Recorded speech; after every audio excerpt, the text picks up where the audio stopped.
Hello, Daniel Johnson here again. Welcome to the wood shop. We're going to continue work on our Krenov cabinet.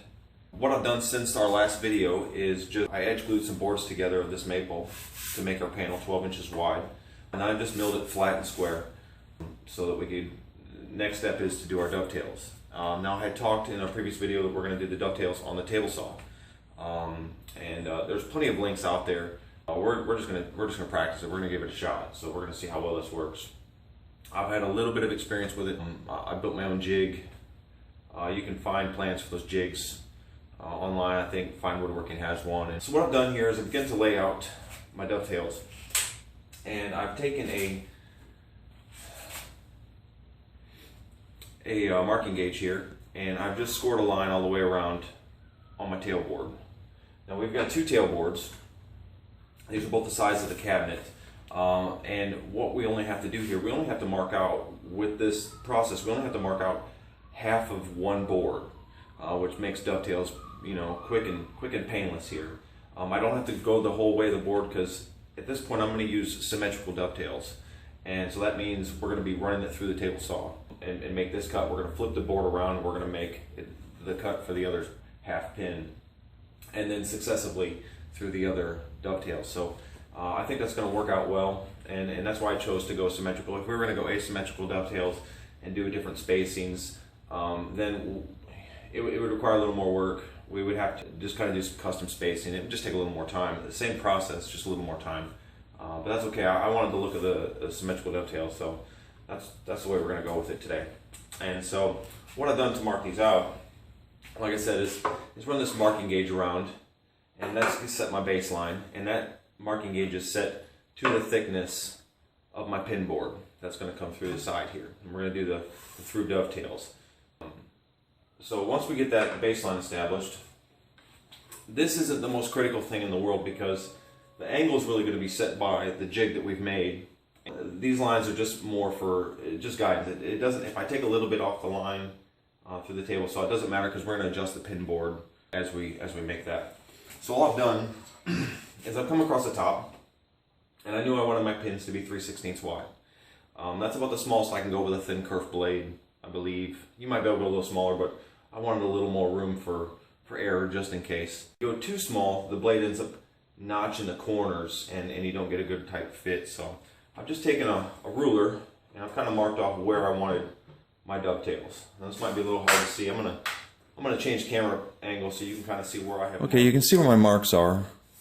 I have taken a couple of these angle finders, or not angle finders, but these angle guides here, and I've set them to the angle that my dovetail jig is made for. Now mine is made for about 10 degrees. It's close to 10 anyway. It's like 9.8 or something if we want to get exact, but it's really whatever you want to make it. Mine happened to turn out to be 9.8 degrees, so 10's close enough.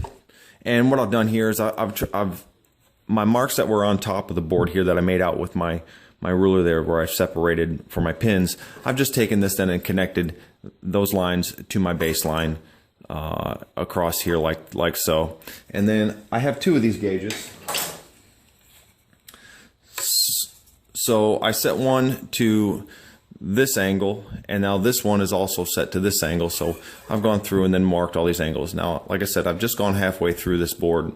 It's 12-inch board. I've gone to 6 inches, and that gives me my 3 full pins and my 1/2 pin.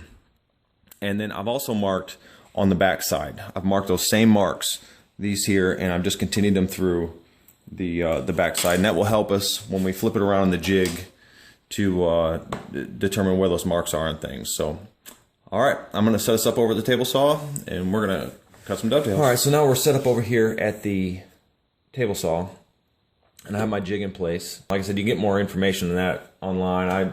It's really not my design or idea. Smarter people out there have made this, and I'm just here. We're just going to practice the technique, I guess. But there's a kerf right here from my table saw blade. And what's going on is I have just lined up my line for the one tail cut right there on that kerf. And then also I put this stop block in place and clamped it to the jig, so that way I can reference this piece off here. And then once I make this cut, we're going to flip it around, and then we're going to make the cut over here. And then we're going to flip the board end for end, and we're going to do the cuts on the other end of the board plus the other side of the cabinet. We're going to make both those cuts too. So, you know, each dovetail, well, each half pin, you know, there's going to be 4 cuts. But the first cut, what we're going to do is set the blade height.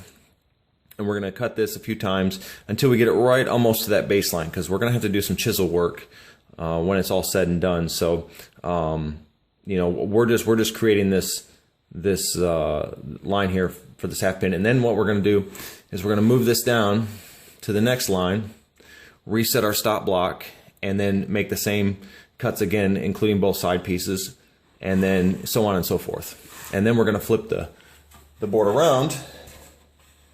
And the reason why we put those marks on the other side is so we could do the same thing and make those marks for the other dovetails. So that's what we're going to do, and well, let's just get to it.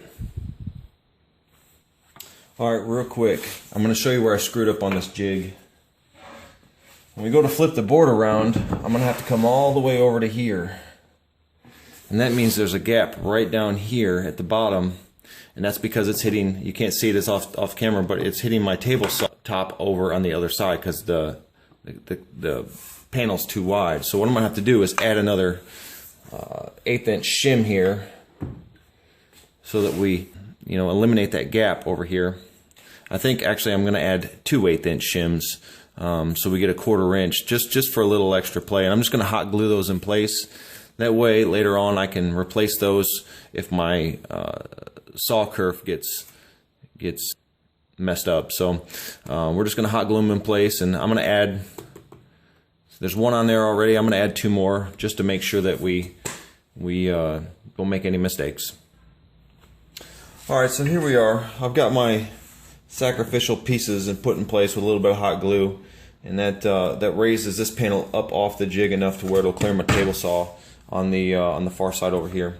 So at this point, I'm gonna turn on the dust collector. We're gonna get to it, and we're gonna cut these out. And let's see what happens.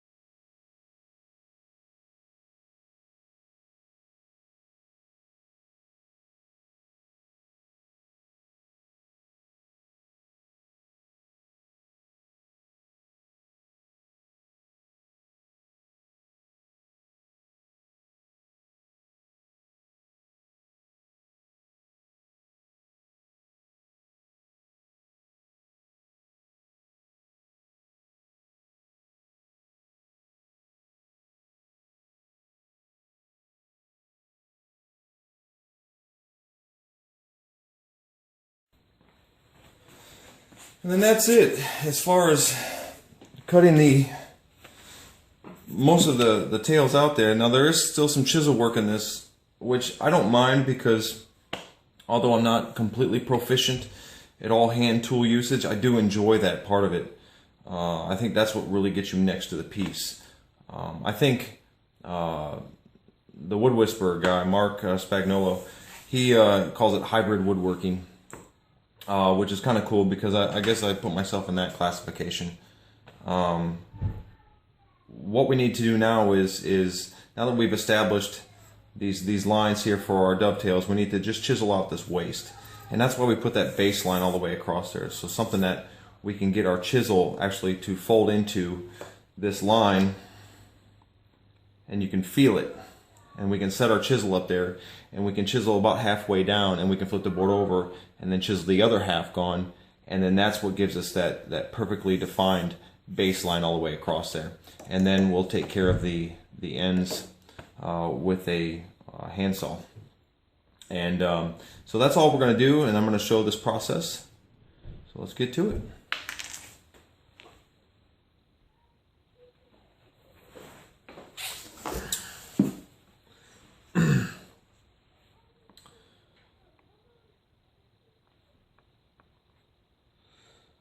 Our first action here, I'm going to drag this chisel until it lands into that baseline. Once I'm in there, I'm going to just tap that a few times. Probably need to go a little harder than that. Kind of define that a little more. And I'm going to kind of just come back at it, just give it a little bit of a relief cut. I'm going to do that all the way to the corners.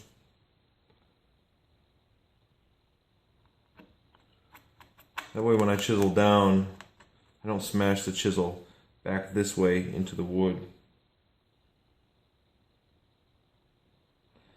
This is where you really need to kind of take your time.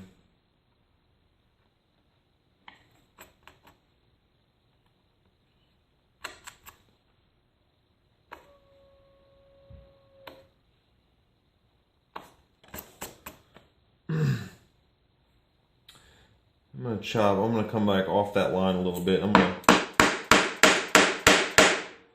to chop some of this waste out of there.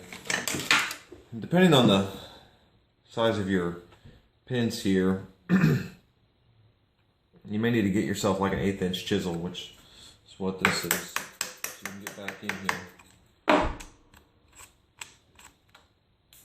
and get some of this out. And I'm not going to show the whole process here because it's going to take me a couple of hours probably of chiseling to get this right.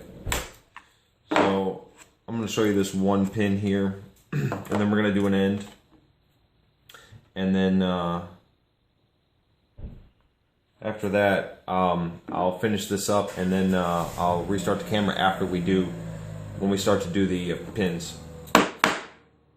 Now as I start to go down on this right here, I'm going to actually angle the chisel back just a little bit to kind of give it just a little bit of a relief. Halfway down, and that's it. We're going to get the rest of it from the other side. So I think that's good right there.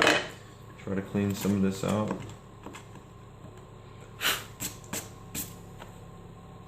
Just like that.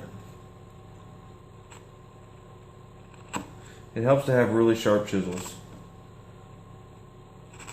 Can't do precise work without sharp chisels. It just doesn't happen.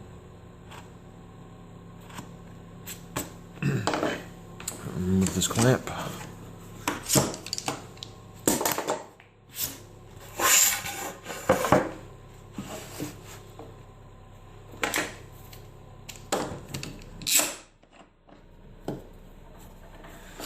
And we're going to do the same thing on this side. This is the pin socket that we started on. And I'm going to start right on that baseline once again. And just, we're going to try and define that line a little bit. Right all into the corners. Just going to push that down and come back, and the same thing, we're going to give this a bit of a relief cut.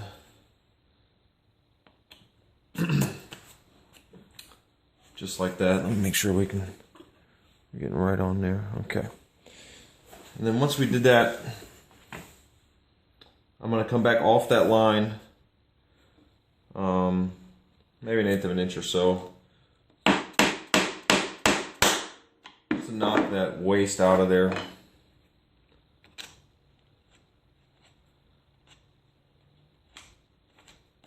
can't get it all the way out at this point. And then we're going to go back to that baseline, and we're going to, instead of chopping straight down again, we're going to come back a few degrees.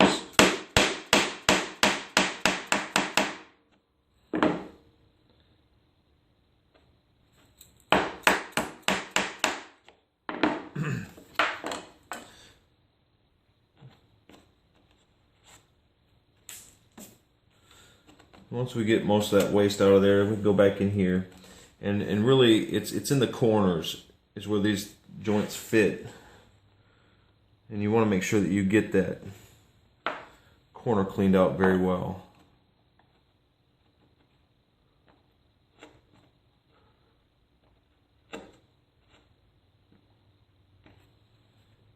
That's going to take some practice. I'm not very perfectly proficient at it. So I work very slow.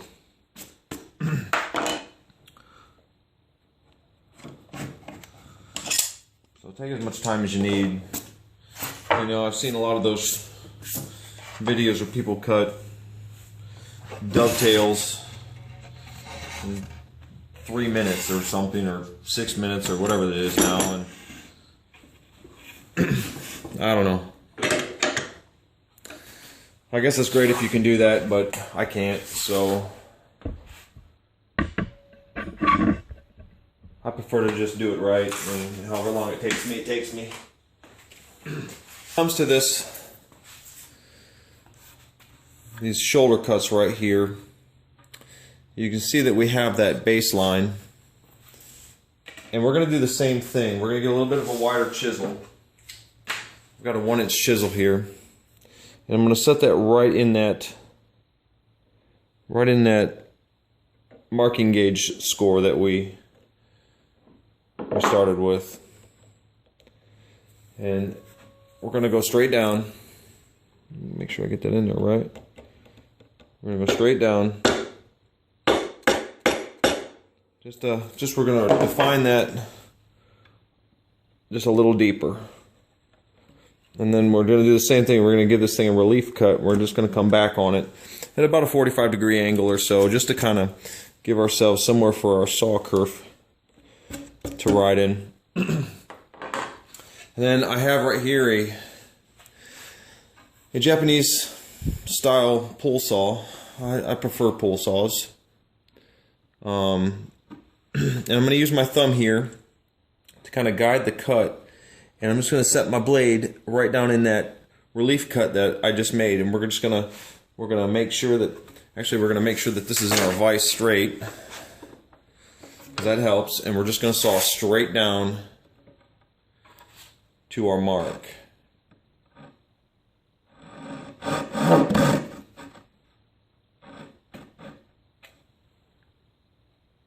Actually, we're probably just a hair off on that mark. What?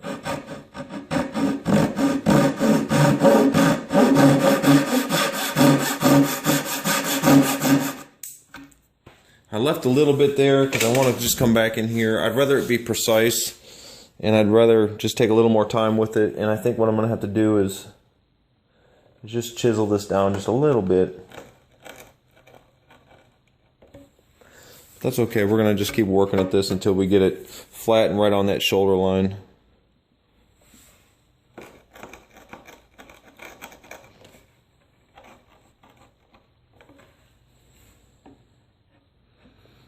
And we're going to come in and just use this as a baseline and just rest our chisel right on that. We're just going to come back in and kind of work this back and forth. Just put a little pressure on it to start defining that edge. Kind of keep coming back at it.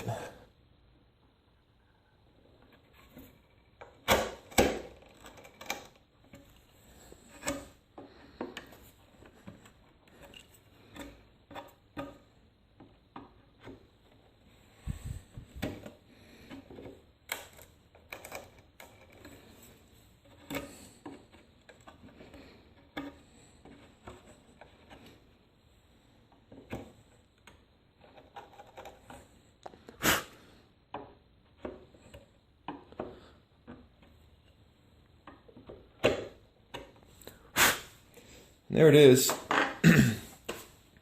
One finished shoulder there. And now we're just going to have to, I'm not going to show all this on the camera, but now I've got, 30 more of them to do. And on both pieces. And then once we get that all done, we can then mark our tailboard. We'll mark our pin board. And then I'll show you on that jig how we cut the pins. And then hopefully this thing all fits together, and then we end up having something that resembles a cabinet at some point. All right, thank you.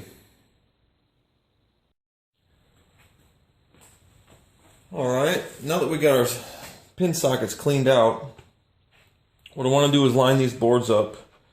I just do it by feel, and then I clamp it kind of in place. And this is my pin board and tail board here. And what I want to do is then just take my marking knife. I don't want either one of these boards to move, so I'm just going to take this marking knife, and I want to get a very accurate transfer of where the pins actually need to be on this piece. So what we're going to do is, like I said, clamp this in place so it doesn't move. We're going to put this marking knife on there, and we're just going to score some cuts. Don't have to push real hard at first. You want to go for accuracy here more than anything.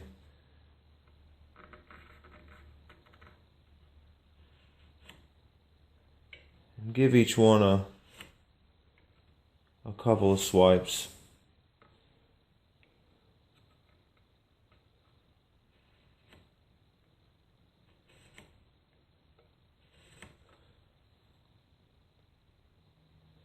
We'll come back to that one.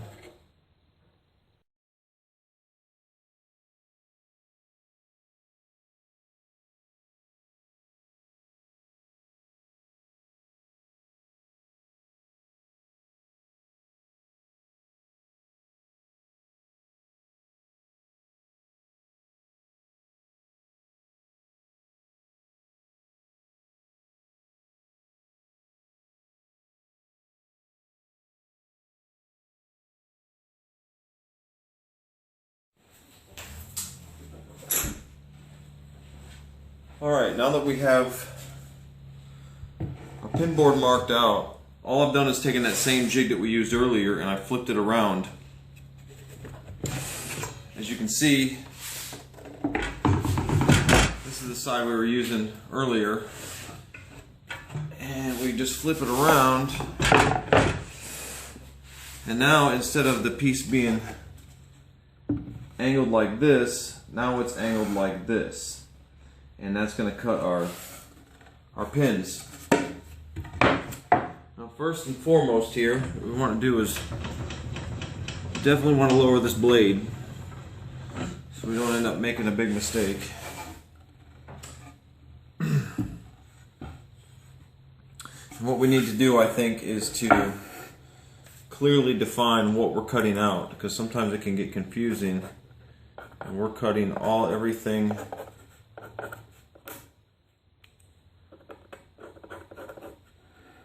inside those lines. We really want to leave the line.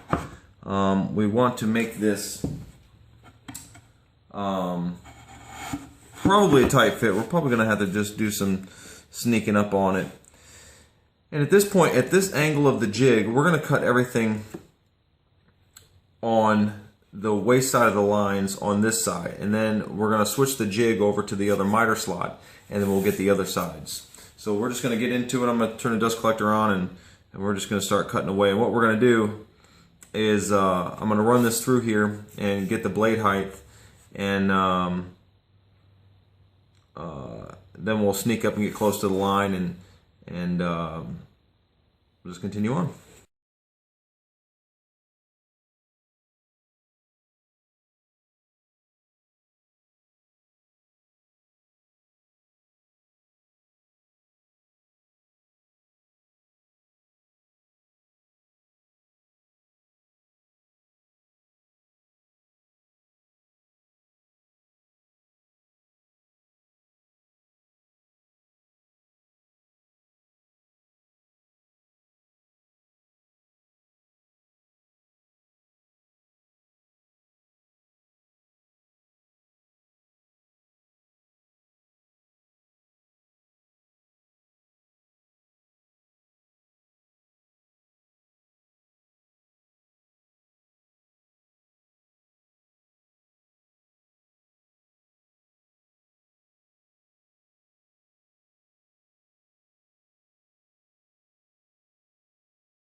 Alright, after we're done with the table saw part of it, which is tedious, by the way, I always kind of stay shy of that baseline. I don't want to hit that.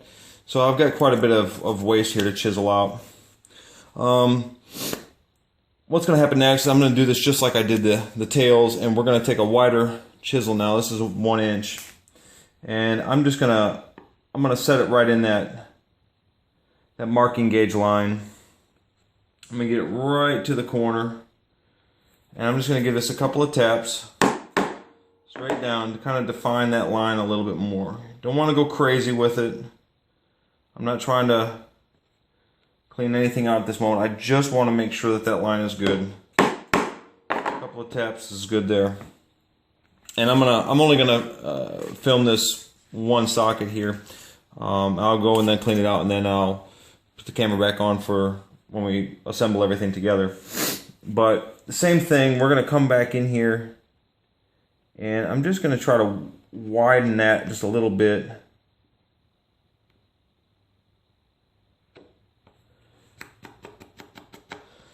That's the way that, like I said before, that baseline is almost kind of protected at that point from your chisel. Because sometimes when you start to chop down, your chisel can move back and it can hit that baseline, and then that's what ends up causing you to mess that up. And then when you put your joints together, you see that unsightly gap. And we're not removing a lot of material here. We're just removing a little bit. I'm going to try and get the camera in on that so you can kind of see what I'm talking about. You can kind of see the difference. Let's see here. Between the two, there's just a little bit of a shadow line there that it just gives us a little bit of a relief cut.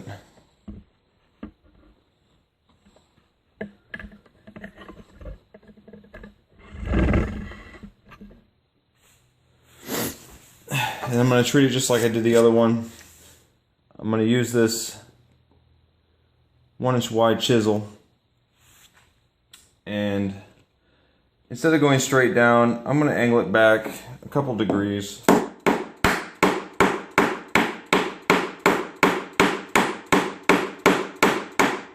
And take it about halfway down.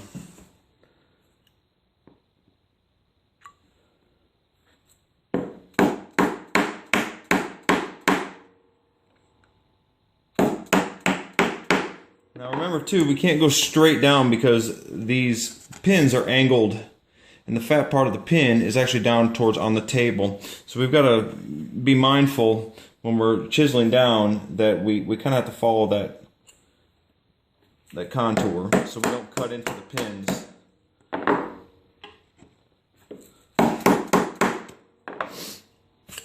Something like that. And let's climb it down a little more. Try to get my hand out of the way. What else I'm going to do is end up referencing off this face, because that's the face we don't want to touch either, but we've got to clean this corner out. So what we're going to do is just kind of set our chisel in there and push it down to that baseline on both areas here, and it kind of defines that a little more. Like I said before, in the corners is where this joint fits or doesn't fit. I mean, obviously it's got to be right all the way across, but you'll have really a lot of trouble driving this joint home if this corner isn't clean and 90 degrees.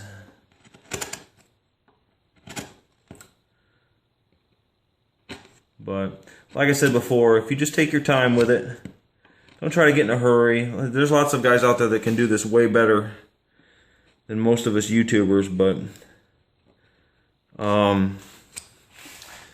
you know, the end result's the end result. It doesn't matter if it took you 2 days or if it took you 3 minutes. It just doesn't matter. As long as it's right, it's right. That's the way I look at it. So once we get that side fairly well established, we're going to flip the piece over.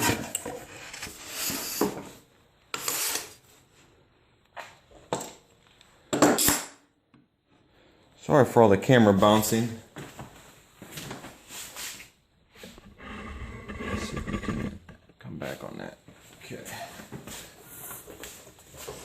And it's going to be the same thing on this side.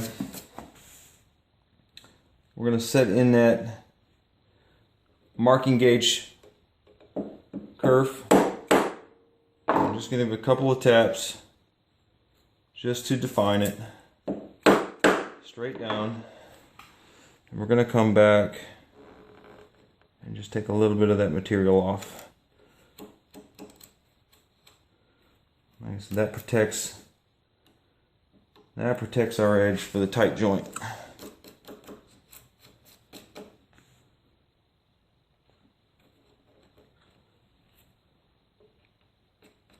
Just like so.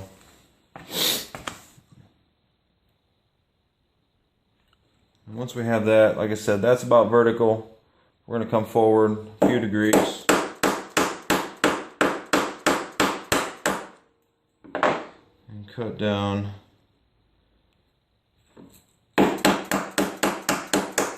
Getting rid of that waste.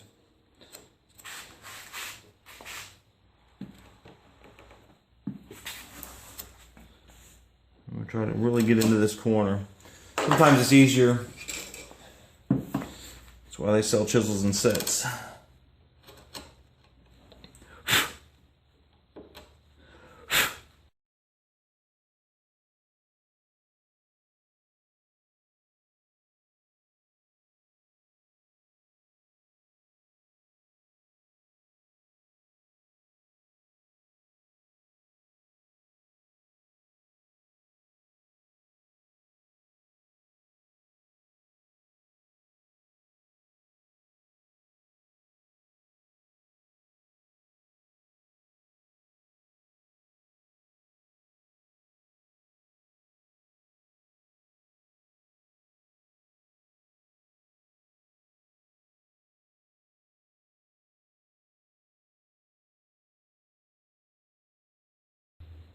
Alright, now that we got the pin board chiseled out, if you do follow this, I can guarantee you it's never going to fit right the first time. If it does, you live dangerously, because I'm always afraid. I always want to sneak up on it to get that tight fit. I'm always afraid to really cut on that line. It just scares me. I don't want to do this twice. It's a lot of work. But as you can see right here, it's pretty close. There's a couple of spots where you can still see the line there, and you can still see the line there and here, and just a little hair there. I think I'm going to put this back in the table saw jig and just kind of sneak up onto it with the table saw. Just try to nick this line just a little bit in this one, and I think it'll probably fit pretty good. So I'm going to go over to the table saw. I'm going to do that, and I'll see you back when I get that done. Alright, I just spent the last few minutes doing a little chisel work. I guess I should have put that on camera, but like I said, these things never fit perfectly right out of the gate. But what I've done is just started paring away at these pins a little bit until I could get this to fit in there, and it's still a pretty tight fit. I would rather it be tight than have to try to shove sawdust and glue into the joint after I get it all together. So I think it'll go. It's like right there.